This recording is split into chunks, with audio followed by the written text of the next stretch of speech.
Good morning everyone and welcome to the Moneycontrol live stream. You're watching another edition of Markets with Santo and CJ. Well, the elephant is dancing and is dancing quite well, Santo, at this point of time. Of course, we are talking about State Bank of India. The company came out with its earnings on Saturday, post-market trading on Friday. You know, the Saturday numbers came out, Santo, and the numbers were quite impressive. So I think, CJ, finally it's payback time for all those investors who have been patiently invested in SBI for such a long time, probably wondering apna time kab aayega. Exactly, so probably time aa gaya basically. It looks like things are set to change for SBI. Definitely a stellar set of earnings there. Across all parameters, the performance has been ahead of what market was expecting, and the highlight clearly was the 20% growth in loan book, which is higher than industry average, and normally you don't see SBI beating industry averages. That's general, usually what most of the private sector banks do, but this time we have seen a clear change there. Also, the bank has said that the full impact of rate hike has not actually been felt in the loan book so far, which means that you still have some more juice left. Absolutely.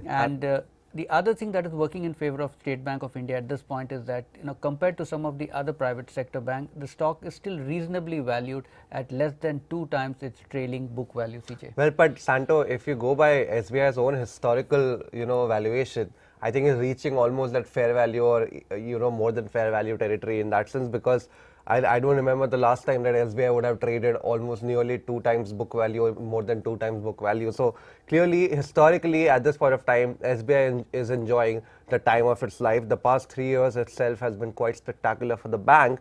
And if you look at the Q2 performance, there is literally no weakness. I tried to find a lot of chink in the armor, but there is nothing. I mean, in any part of the earnings script that you look at, there is literally nothing that you can really pick up and say that maybe this is something that could be a thing of concern. But that said, SBI of course will probably face the same sort of issues that ICICI Bank and L&T have been facing recently in the market, and that is the fact that it has become too crowded a trade, and therefore that raises question marks as to how much upside is there if everybody in the market is bullish on you. If you look at some of the momentum indicators as well, technically, Santo, from a near-term perspective, some momentum indicators are also now edging into overbought zone. The money flow index is almost at 73, the RSI is about 69. So clearly, there is a possibility. I'm not saying that it could happen, but there is a possibility that SBI could see some bit of consolidation maybe going ahead, especially after maybe the sort of move that we'll see in the stock. It's looking like a very good opening for SBI, but after today, maybe we could have a little bit of profit booking coming in, especially from investors who have been holding it for a long period of time, would have broken even and would probably, would now feel that maybe the best, I have already had the best, maybe I should take some profit or part profit in my holding. That said, in terms of, if you're looking, if you gauge a stock in terms of upside, of course, you will always gauge a stock in terms of the potential returns that, you can get. And I have a feeling, Santo, that its cousin in the PSU banking space, Bank of Baroda, might have a better case for greater upside potential from here on than State Bank of India. Just a couple of points here, CJ. You mentioned that the stock now beginning to look expensive compared to its relative valuation. Like in the past, it has always traded at one times book or below. But there was a reason for that, right? The performance, the bank's performance, asset quality, so many factors, right? Now the market is adjusting to that. So there is no reason why it should not trade at a higher valuation than what it was trading in the past. Then the point you make about it being a crowded trade. Now it is just beginning to become a crowded trade. Now, for instance, you have it is not. Look at the performance vis-a-vis some of the other stocks. True. I mean, the only outperformer this year, against SBI is Bank of Baroda, of course, which started off only performing this year compared to SBI, which has been doing quite well in terms of earnings momentum since mid of 2021. Bank of Baroda, Federal Bank, and IndusInd Bank are the only 3 other banks within the bank nifty that have outperformed the SBI this year. But all of those banks, you can always make a case that in terms of quality, they are probably much lower than SBI, and therefore, of course, given the volatility, they could have outperformed. But if you look at the larger banks, SBI, ICICI Bank, HDFC Bank, Kotak Mahindra Bank, SBI has been an outperformer to all of them. Even ICICI Bank, which is supposedly the crown jewel of this market at this point of time. Well, I think the problem here is somewhat of a perception issue, I would say, because if an ICICI bank doubles, it still doesn't raise eyebrows. They say, well, okay, the stock had been underperforming for a while, and now it's time for things to change. But when an SBI doubles, there is still a lot of skepticism whether this can really sustain. At this point, I think there is still a lot of skepticism. I think Santo, that is because of past trauma.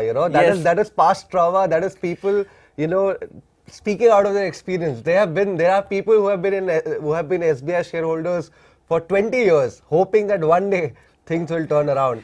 And I mean, they've had to wait 20 years now to see that turnaround in the elephant.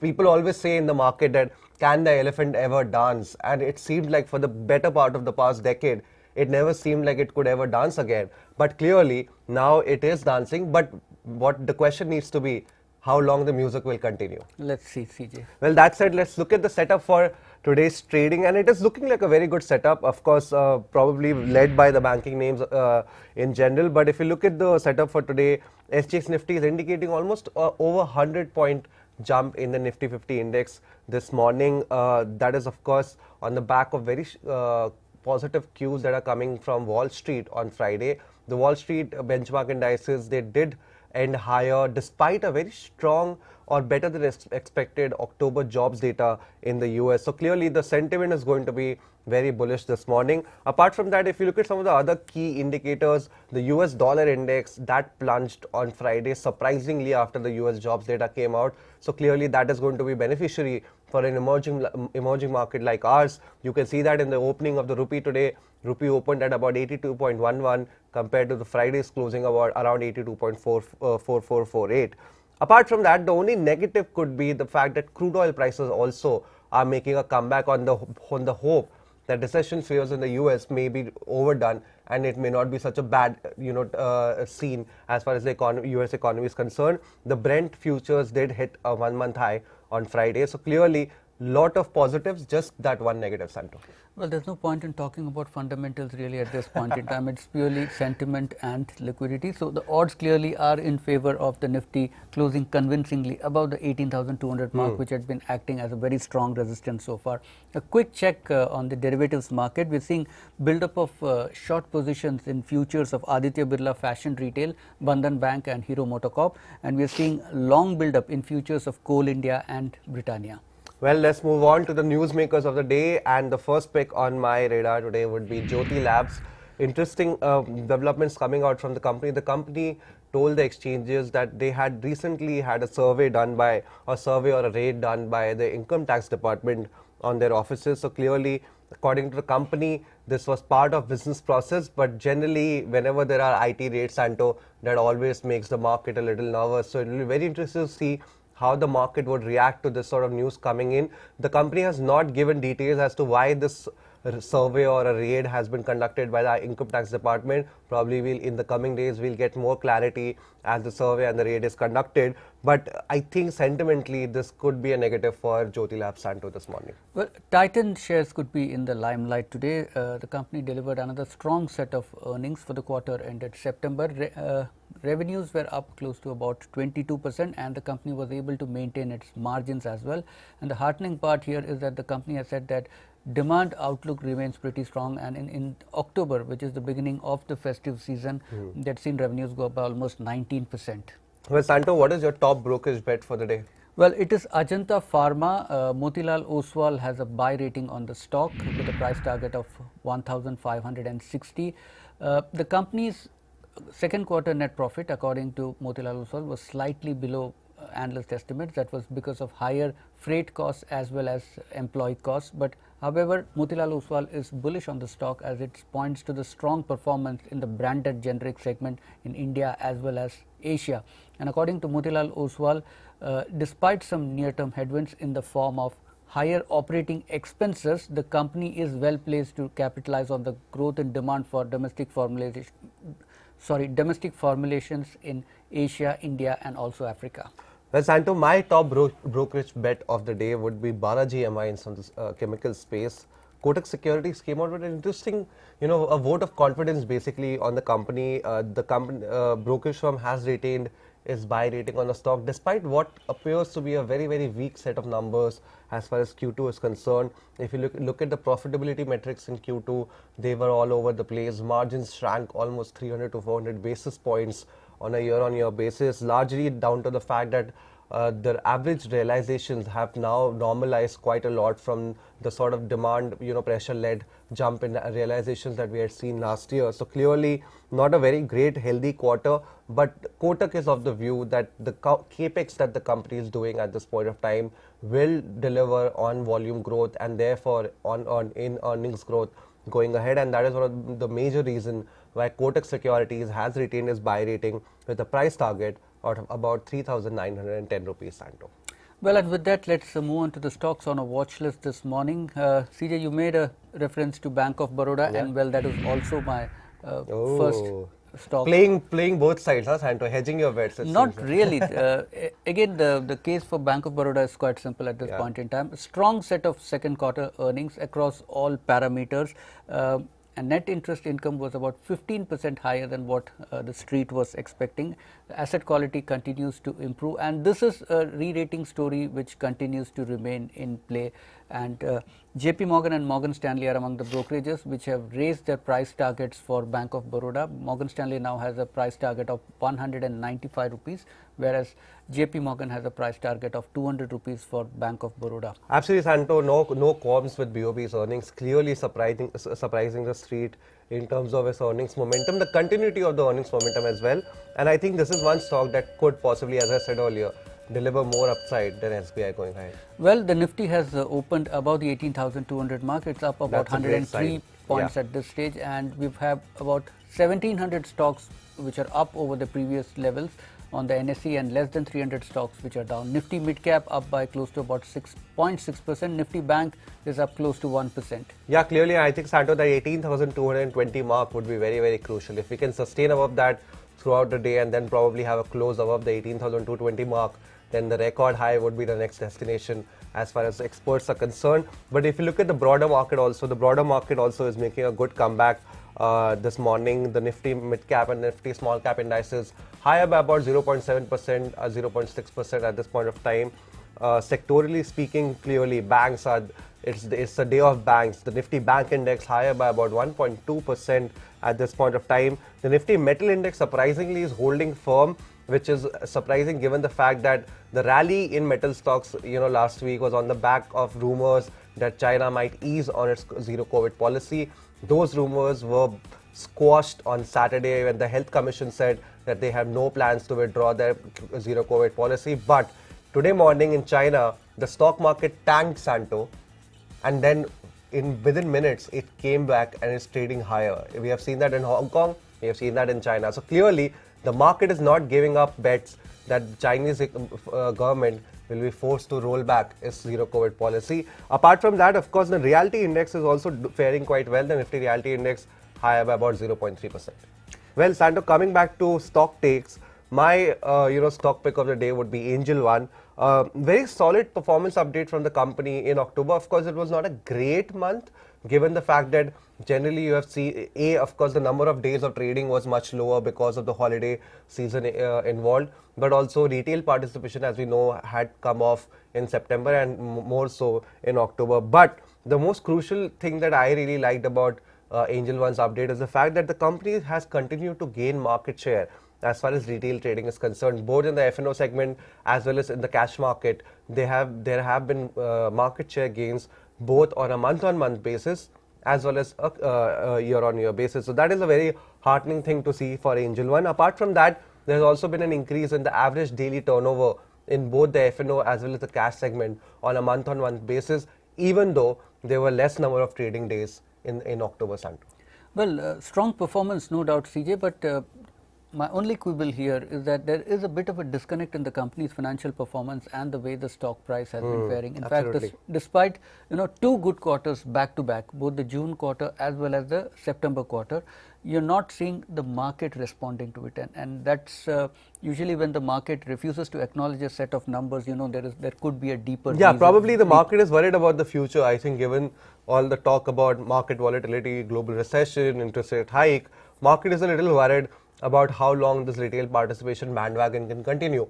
Already you can see that in the data that retail participation has come off quite considerably from where it was same time 1 year ago. So I think market is reading into what future growth could be, and probably that is one of the reasons why the stock has not performed as well as the earnings seem to suggest. Well, Britannia Industries, the next stock on our watch list. Again, strong set of numbers there. The volume growth has been much higher than that of its peers, and the margins have now reached a level above pre-COVID, and also the market share is at a 15-year high. So, a lot of positives there.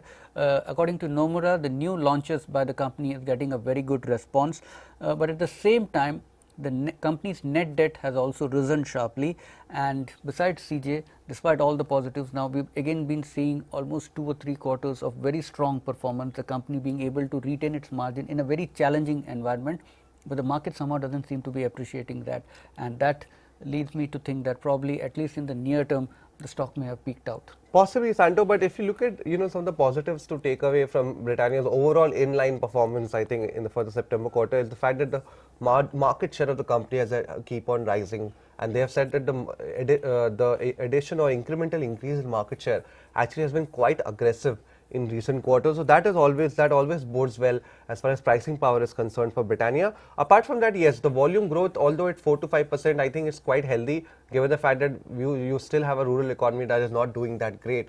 I think the key from here on would be, if the rural economy improves, volume growth numbers will improve, and given that they have already been outperforming the sector, if that tailwind also comes in, you could see probably another leg of re-rating as far as Britannia Industries earnings are concerned. But at this point of time, true, it is possible that the stock may have had its best day, but I would not discount the fact that maybe FY24 could be much better than FY23 seems like. Well, Escorts Kubota is the last stock on our watch list.